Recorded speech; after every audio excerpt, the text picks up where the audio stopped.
Audio Jungle. Audio Jungle. Hello, नमस्कार, आदाब। मैं हूं डॉक्टर अमृता और आप हैं सुनो सिनेमा के साथ, जिस पर हम चर्चा करते हैं सिनेमा के बारे में। और हमारी चर्चा चल रही थी सिनेमा और लाइट्स पर। हमने पिछले वीडियो में आपको D.W. ग्रिफिथ के प्रयोग पर छोड़ा था कि कैसे उन्होंने नेचुरल लाइट को कंट्रोल किया। दरअसल उस समय तक लोग ये समझ चुके थे कि सिनेमा को अगर बहुत खूबसूरत बनाना है, उसकी बारीकियों को पर्दे पर उतारना है, तो लाइट्स को कंट्रोल करना बहुत ज़रूरी है। और जैसा हम सभी जानते हैं, जो भी इस थोड़ी तकनीक से थोड़ा भी वाकिफ़ होगा, वो जानता है कि नेचुरल लाइट प्रकाश का सबसे बेहतरीन सोर्स होता है। वहाँ पर आपको बहुत तरह के ताम झाम की ज़रूरत नहीं होती है। एक सूरज होते हैं, वो प्रकाश देते हैं और हम तरह तरह के वीडियोज़ या सिनेमा को बहुत आसानी से शूट कर सकते हैं। लेकिन शुरुआती दौर में सिनेमा की एक सबसे बड़ी दुश्वारी थी नेचुरल लाइट में कि नेचुरल लाइट को कंट्रोल नहीं किया जा पा रहा था। नेचुरल लाइट जिस भी स्थिति में होती थी या जिस भी तरह से थी, उसी तरह से शूटिंग हो जाती थी और सिनेमा पर्दे पर आ जाता था। यहाँ पर बड़ा प्रयोग आता है D.W. ग्रिफिथ और उनके कैमरामैन बिली बिट्स के द्वारा।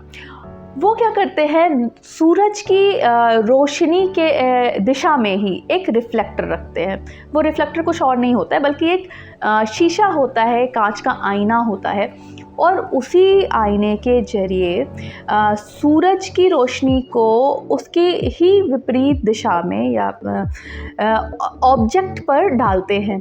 जिससे क्या होता है कि जो ऑब्जेक्ट के चेहरे पर हल्की परछाइयाँ होती हैं, वो गायब हो जाती हैं और ऑन स्क्रीन ऑब्जेक्ट या कलाकार और खूबसूरत दिखने लगते हैं।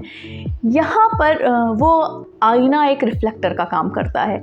इस तरह से सूरज की रोशनी में ही रिफ्लेक्टर का इस्तेमाल कर D.W. ग्रिफिथ ने शूटिंग की तकनीक निकाली, जिससे आपके पात्र या कैरेक्टर और भी खूबसूरत दिखने लगे।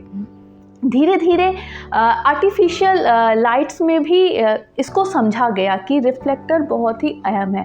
जैसा कि पिछले वीडियो में हम बात कर चुके थे कि सिनेमा में आर्क लाइट का इस्तेमाल हो रहा था। दरअसल आर्क लाइट की जो शुरुआत हुई वो पहले से ही रंगमंच या स्टेज परफॉर्मेंस के ज़रिए इस्तेमाल की जाती थी। आर्क लाइट की रोशनी इतनी तेज़ होती थी कि कोने में खड़ा जो कैरेक्टर होता था वो भी बहुत स्पष्टता के साथ पर्दे पर आता था या दर्शकों को दिखाई पड़ता था।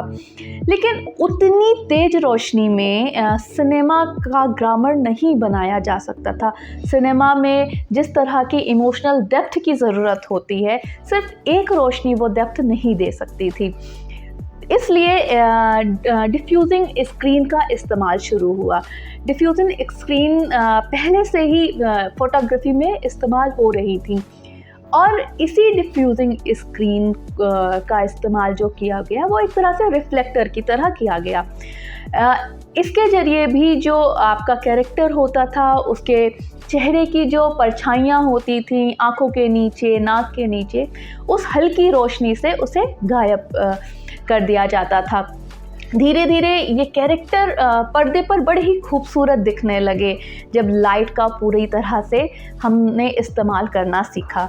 अगर ये कहा जाए कि अमेरिका में 1920 के आसपास जब स्टार सिस्टम आता है, तो उस स्टार सिस्टम के पीछे इन लाइट्स के इस्तेमाल का बहुत बड़ी भूमिका रही, क्योंकि इसी ने ही आपके स्टार को खूबसूरत बनाया, पर्दे पर लेकर आए। तो आगे हम और भी चर्चा जारी रखेंगे। आज के वीडियो में बस इतना ही। तब तक के लिए मुझे दीजिए इजाज़त।